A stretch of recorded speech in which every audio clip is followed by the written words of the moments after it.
Welcome friends.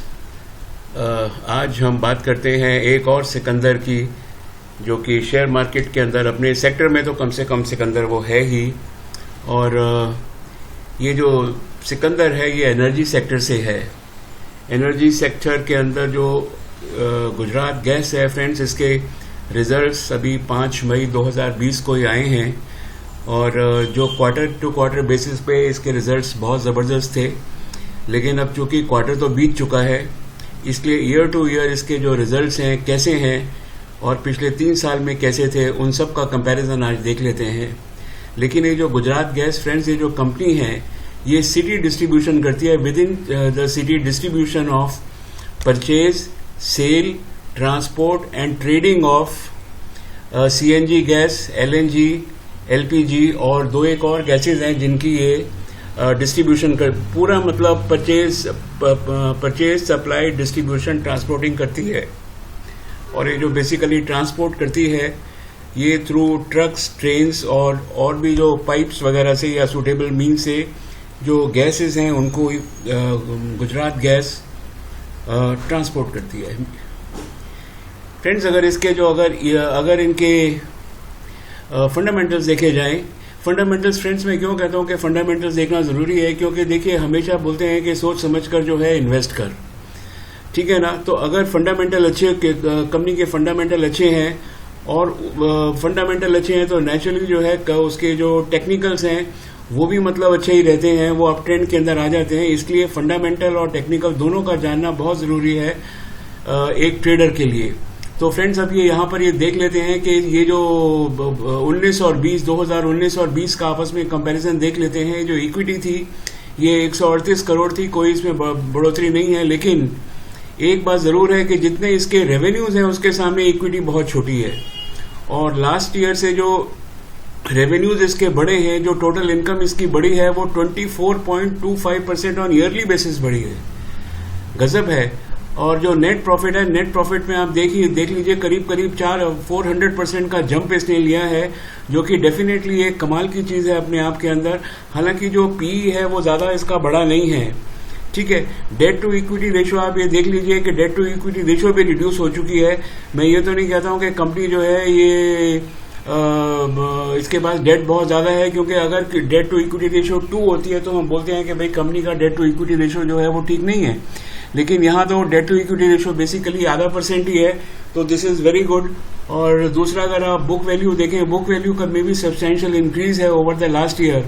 And the return of capital employed, देखिए बहुत बड़ा पैरामीटर होता है अपने आप के अंदर कि भाई आपके पास जो पैसा था उसको आपने जो है कैसे यूज़ किया उसको, ठीक है। तो वो भी देख लीजिए कि 14% से 15 से लेके 23% तक हो गया, कम से कम से रफली about 30% increase in the ROCE में भी है।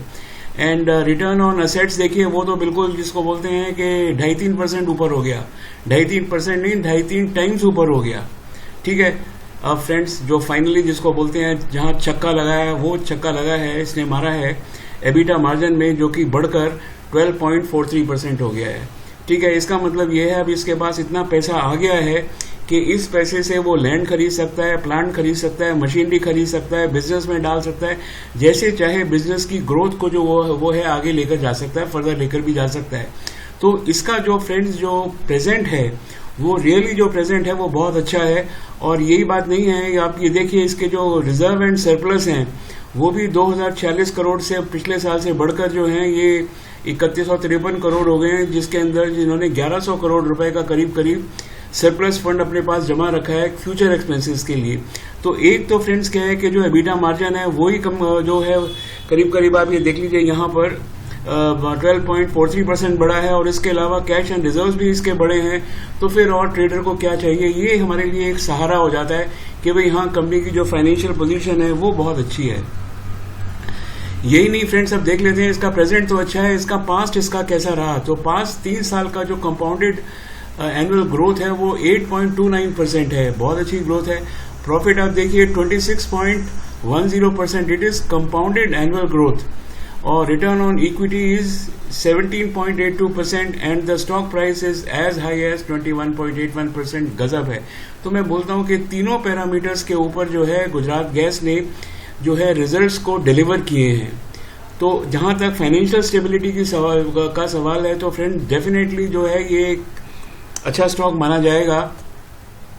और इसके जो कॉम्पिटिटर्स हैं कुल इंडियन मार्केट में जो लिस्टेड कंपनीज हैं वो तो एक्चुअली मेरे को लगता है 11-12 हैं, लेकिन इसके अंदर जो मेन कंपटीशन है Adani gas, Petronet LNG, IGL और एमजीएल से। इसमें एमजीएल तो गवर्नमेंट की कंपनी है और शायद ये भी गवर्नमेंट की कंपनी है। तो अब सवाल ये है कि मतलब ये इसके पास कंपटीशन तो है, but at the same time friends दूसरी चीज़ क्या है कि कंपटीशन बहुत ज़्यादा जो है ना वो इंटेंस नहीं है, ठीक है। और अब देख ली तो इसका पास्ट हमने देख लिया, पास्ट बेहतरीन है इसका CAGR देखकर, इसका जो प्रेजेंट देख लिया 19-20 ईयर टू ईयर परफॉर्मेंस। अब इसका जो है future growth potential in India देख लेते हैं। तो फ्रेंड्स इसका जो future growth potential in India है वो जो गवर्नमेंट के हिसाब से जो CAGR ग्रोथ है, क्यूमुलेटिव ग्रोथ जो है वो 6.8% तक रहने की उम्मीद है। और ये यहाँ पर कुछ फिगर्स दी हुई है जो कि 1929-30 तक गवर्नमेंट अचीव करना चाहती है। तो जो डिमांड है वो एकदम रियलिस्टिक है इसके अंदर, और हम ये सोचें कि चलो फ्यूचर के अंदर और भी अच्छा होगा। तो अब इतना तो फ्रेंड्स ये मेरे व्यूज़ हैं इसके लिए कि भाई फिर भी मैं बोलता हूँ कि कोई भी मतलब बाई सेल करने से पहले आप जो है ना अपने ब्रोकर की एक बार राय ज़रूर ले लें। लेकिन मैं यहाँ पर नहीं रुकता हूँ फ्रेंड्स, मैं और थोड़ा सा आगे बढ़ जाता हूँ कि इसके सब फिगर्स हमारे पास आ गए हैं, ठीक है ना। सेल्स है, पास्ट रिकॉर्ड है, प्रेजेंट है, फ्यूचर भी अच्छा देता है। लेकिन फिर भी मैं इसको ऐसे मेरा ऐसा समझना है कि जो स्टॉक है ना इंट्राडे ट्रेडिंग के लिए या स्विंग ट्रेडिंग के लिए ना बहुत अच्छा स्टॉक है। ये जो है ना लॉन्ग टर्म के लिए अभी हम नहीं बोल सकते हैं कि स्टॉक को 20 साल रख लें तो क्या होगा, क्योंकि ऑलरेडी मेरी ये जो स्टॉक है आई थिंक ये कंपनी 1986 के अंदर मतलब ये बनी थी। तो इतने साल के अंदर मतलब कोई ऐसा जिसको बोलते हैं एक्स्ट्राऑर्डिनरी परफॉर्मेंस फिलहाल तो नहीं आया। हालांकि अब जो गैस का यूज़ है वो बहुत ज़्यादा बढ़ रहा है। तो फ्रेंड्स मैं यही बोलता हूँ आपको कि आप इसमें ट्रेडिंग करते रहिए, स्विंग ट्रेडिंग और इंटरडे ट्रेडिंग करते रहिए, और इसके अंदर ही जो है बम्पर कमाई एक्चुअली होगी। अब आगे चल के फ्रेंड्स हम देख लेते हैं कि इसके आज के जो टेक्निकल पैरामीटर्स हैं charting.com पे वो भी जाके हम देख लेते हैं। तो चलिए अब charting.com के ऊपर चलते हैं फ्रेंड्स। यहाँ पर एक सेकेंड, ये मैं charting.com मैंने यहाँ पर सेव किया हुआ है, गुजरात गैस का लगा के देख लेते हैं।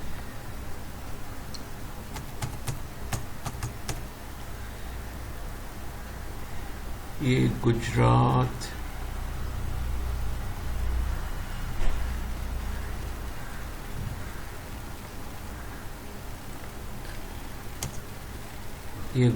गैस है। तो फ्रेंड्स ये गुजरात गैस को देख लेते हैं। सबसे पहले तो वो चीज़ है, पहले इसको ये ज़रा इसके जो हम लगा के देख लेते हैं, कोई 9 महीने का चार्ट या 1 साल का चार्ट लगा के इसको लगा लेते हैं, और कैंडल स्टिक चार्ट में इसकी ज़रा देख लेते हैं। और मूविंग एवरेजेस को भी, मूविंग एवरेजेस तो ठीक है, इसमें देख लेते हैं कि मैकडी की पोजीशन क्या है। ये मैकडी लगा दिया मैंने इधर। तो फ्रेंड्स ये जहाँ तक ये देखिए सवाल है, कल इसने जो है एक स्पिनिंग टॉप दिया है और इसका जो टॉप अभी तक बना है वो बना है 313 रुपये से, करीब 313 रुपये का। और इसने बाई सिग्नल जो था वो दिया था 242 के ऊपर, वहाँ से भी सिर्फ ये 40 रुपये ऊपर गया, सिर्फ 20%।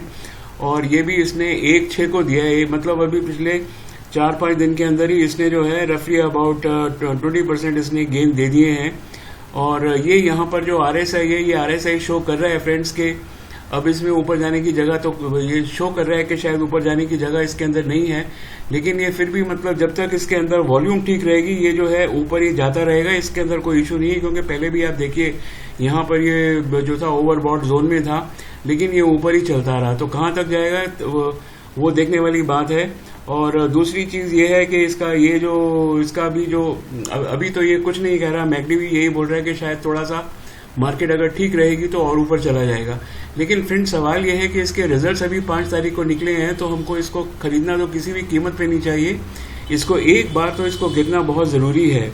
और फ्रेंड्स इसको गिरना है, गिरने के बाद ये देखिए जहाँ से ये चढ़ा है स्टॉक, हकीकत में इसकी जो सपोर्ट है ना वो करीब 331-32 के करीब आ रही है।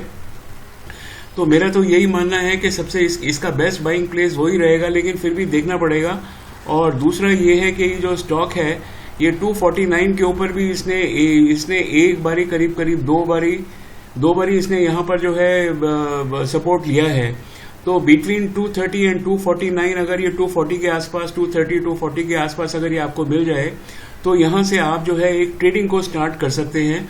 और इसके ट्रेडिंग मतलब स्विंग ट्रेडिंग स्टार्ट कर सकते हैं, या अगर इंट्राडे ट्रेडिंग का मौका मिले तो आप कर सकते हैं। और इसका ये जो वॉल्यूम है ये भी थोड़ा सा ऊपर जा रहा है। तो फिलहाल तो ये सब कुछ ठीक लग रहा है, लेकिन मेरे को फिर भी मैं आपको बोलता हूँ कि एक बार इसको करेक्ट हो जाने दीजिए, और करेक्ट हो जाने के बाद ही इसके ऊपर कोई डिसीजन लीजिए कि हम इसको ट्रेडिंग स्टार्ट कहाँ करनी है। लेकिन बेस्ट ट्रेडिंग की ऑप्शन है अराउंड 230-32 के आसपास जो ट्रेडिंग ऑप्शन है वो सबसे बेस्ट है स्विंग ट्रेडिंग को स्टार्ट करने के लिए भी और इंटरडे ट्रेडिंग को स्टार्ट करने के लिए। फिर भी आप एक बारी ज़रूर इसका जो है एक बारी गिरने के बाद सपोर्ट देख लीजिए कहाँ पर आएगा।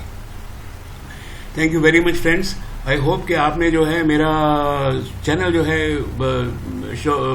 शेयर मार्केट SMS उसको सब्सक्राइब किया हुआ है, और नोटिफिकेशन के लिए घंटी ज़रूर बजाइए, क्योंकि बहुत लोग बोलते हैं कि उनको जो है नोटिफिकेशन नहीं मिल रहा है। तो प्लीज़ आप जो है जो बेल बटन है उसको ज़रूर दबाइए, और डिस्क्रिप्शन में मेरे फेसबुक का एड्रेस दिया हुआ है, वहाँ पर मेरे को फेसबुक में भी ज्वाइन करिए। Friends, thank you very much and have a nice day. Thank you.